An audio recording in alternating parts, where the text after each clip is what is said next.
Bonjour, je suis Catherine Salé. Vous êtes dans Cinéma avec 2M parce qu'on aime le cinéma.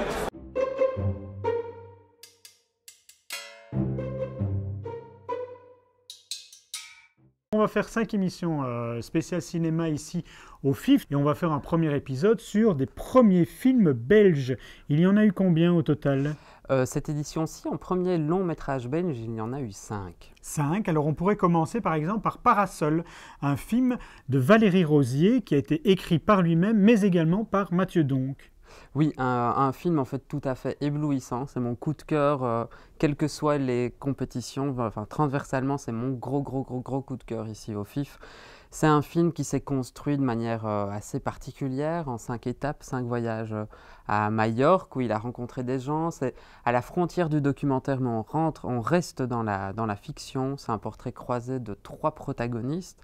C'est une approche visuelle qui est juste merveilleuse, avec Olivier Bonjing qui signe la photo. Le son est juste, c'est étourdissant. C'est un film tout à fait abouti. Il y a un sens du cadrage qui est éblouissant. Et il y a vraiment une rencontre humaine, intime, c'est très sarcastique aussi. Alors un autre gros coup de cœur, c'est également Préjudice d'Antoine Cuypers avec les stars Nathalie Baye et Arnaud, mais également avec une prestation magistrale de Thomas Blanchard. Ça a été dur de jouer ce rôle? Ça a été dur, en tout cas c'était excitant, c'était surtout très excitant et puis j'ai eu beaucoup de chance parce que c'était avec des partenaires assez incroyables. Impressionnant, il y a Arnaud, Nathalie Baye... Vraiment Ariane, Labed, Eric Caravaca, Cathy, Julien. Bon, c'était vraiment une équipe. À la fois, on était dans un rapport très exigeant, je crois, par rapport au scénario, à l'envie de bien faire, et puis aussi vraiment dans le plaisir du jeu et de se rencontrer. Et ça, c'est. Enfin voilà, pour moi, c'était super, quoi. Et comment s'est passée la rencontre avec le réalisateur? En fait, on s'est rencontrés grâce à une directrice de casting, Chris de Belair. Et puis, on a fait des essais.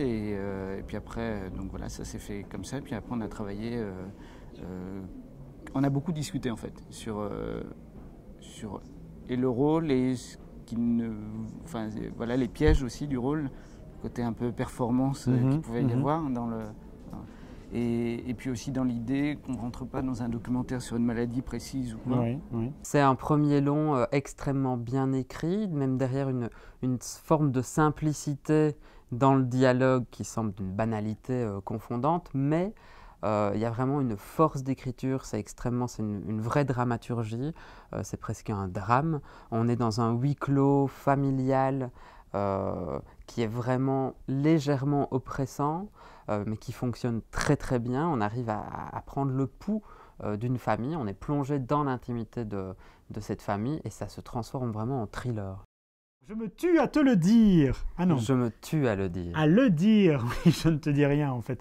De Xavier Sauron avec Jean-Jacques Rosin. C'est une des très belles surprises du festival. C'est aussi ici un passage du court au long. Il a pris des années à travailler sur ce long métrage, mais c'est vraiment très abouti. C'est du noir et blanc, il y a une très belle approche visuelle aussi, qui évolue tout au long du film. C'est un film qui est chapitré, et chaque chapitre fonctionne aussi bien d'un point de vue esthétique que d'un point de vue narratif de manière très différente. Il construit vraiment un cinéma très singulier, ce qui était déjà le cas dans ses courts-métrages, notamment le dernier, L'Ours Noir, qui était en compétition court-métrage national aussi ici. On suit en fait la destinée d'un homme, un trentenaire, persuadé d'avoir contracté le cancer du sein de sa mère, un cancer qu'on ne trouve plus. On ne trouve plus les métastases chez sa mère, il est persuadé de les avoir contractés lui. C'est une comédie tragique, une tragicomédie. C'est légèrement grinçant, c'est très humain aussi. Voilà, il y a des, alors que ce sont des cinémas très différents, mais entre Parasol et Je me tue à le dire, il y a vraiment des similitudes à faire.